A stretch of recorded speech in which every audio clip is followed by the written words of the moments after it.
200 থেকে 500 এর মধ্যে 7 দ্বারা বিভাজ্য সংখ্যা কয়টি? এই ধরনের অঙ্কগুলো একটি সূত্রের সাহায্যে খুবই অল্প সময়ে সমাধান করা সম্ভব। সূত্রটি হলো শেষ পদ বিয়োগ প্রথম পদ ভাগ সাধারণ অন্তর যোগ 1।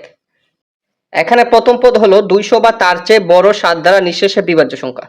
একইভাবে শেষ পদটা হবে 500 বা তার চেয়ে ছোট 7 দ্বারা নিঃশেষে বিভাজ্য সংখ্যা, কারণ এখানে সংখ্যা শুরু 200 থেকে আর শেষ 500। এখন আমরা দেখব 7 দ্বারা 500 নিঃশেষে বিভাজ্য যায় কিনা। 7 দ্বারা যদি আমি 500 কে ভাগ করি তাহলে ভাগশেষ 3 থাকে। এখন 500 বেশি নেওয়া সম্ভব না, কারণ এখানে সর্বোচ্চ সংখ্যা 500। এজন্য আমরা কি 500 থেকে যদি আমি 3 বিয়োগ করে দেই তাহলে 497, এটি 7 দ্বারা নিঃশেষে বিভাজ্য। একইভাবে আমরা প্রথম পদ 200 কে দেখি 7 দ্বারা নিঃশেষে বিভাজ্য যায় কিনা। 7 দ্বারা যদি আমি 200 কে ভাগ করি তাহলে ভাগশেষ থাকে 4।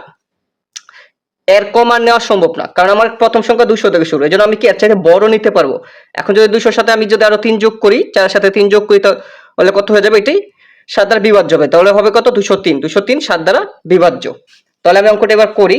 এখানে শেষ পদ পেলাম যেটি 7 দ্বারা নিঃশেষে বিভাজ্য, যেটি হলো 497। আর প্রথম পদ পেলাম যেটি 7 দ্বারা নিঃশেষে বিভাজ্য, এটি হলো 203। এখানে সাধারণ অন্তর, এখন হচ্ছে সাধারণ অন্তরটা হলো যে সংখ্যা দ্বারা ভাগ করতে হলো এটাই সাধারণ অন্তর। এখানে আমি প্রথম সংখ্যা পেয়েছি 203, এরপর যদি আমি 7 দ্বারা বিভাজ্য হয় এরপরটা হচ্ছে 210, এরপরটা হচ্ছে 217। তাহলে এটা কিন্তু একটা সমান্তর দ্বারা এবং প্রত্যেকবার কি 7 করে বাড়ে। তাহলে দেখা যাচ্ছে যে সাধারণ অন্তরটা থাকে কত? 7, যা যে সংখ্যাটা বিভাজ্য সংখ্যা করতে বলছে। আশা করি বুঝতে পারছি। এখন 497 থেকে 203 বিয়োগ দিলে থাকে কত? 294। 294 তে 7 দ্বারা ভাগ করলে হয় 42। 42 আর 1 হলো 43। তাহলে আমাদের উত্তর হলো 43। 200 থেকে 500 এর মধ্যে 7 দ্বারা বিভাজ্য সংখ্যা কতটি? 43টি। আশা করি সবাই বুঝতে পারছেন। অঙ্কটি বুঝতে পারলে নিচে 2, 3, 4 অঙ্কটিগুলো সমাধান করে কমেন্ট বক্সে উত্তর লিখবেন।